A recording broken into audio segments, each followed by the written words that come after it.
पूर्व पश्चिम राजमार्ग अन्तर्गत सुनसरीको केराबारीमा बस दुर्घटना भएको छ।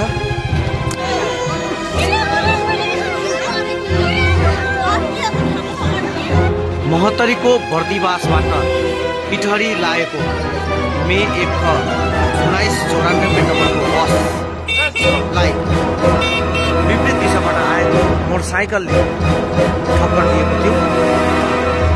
मोटरसाइकल नम्बर प्रदेश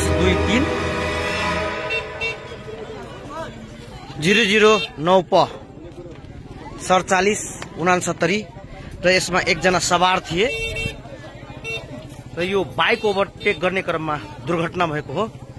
यात्रुवाहक बसका केही यात्रुहरू घाइते भएका छन्। बर्दिवासबाट काकरभिटा जाँदै गरेको फ्लाम लोड गरेको ट्रकमा बस ठोकिन पुगेको छ र यसले धन्न धेरै यात्रुहरूको ज्यान जोगिएको छ।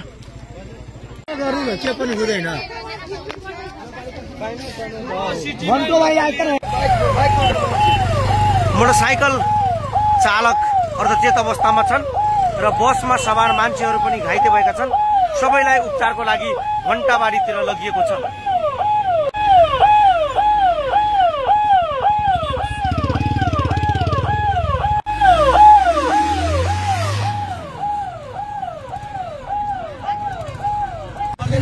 हजुरको शुभ नाम चाहिँ के पर्यो सर? यो कुन स्थान पर्छ? यो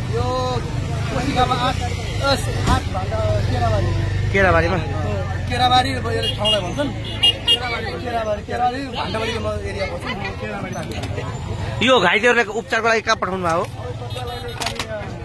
मेडिकलमा पठाउँछ। रिपोर्ट कता हुन्छन् के हुन्छन् त्यो अलिक पछि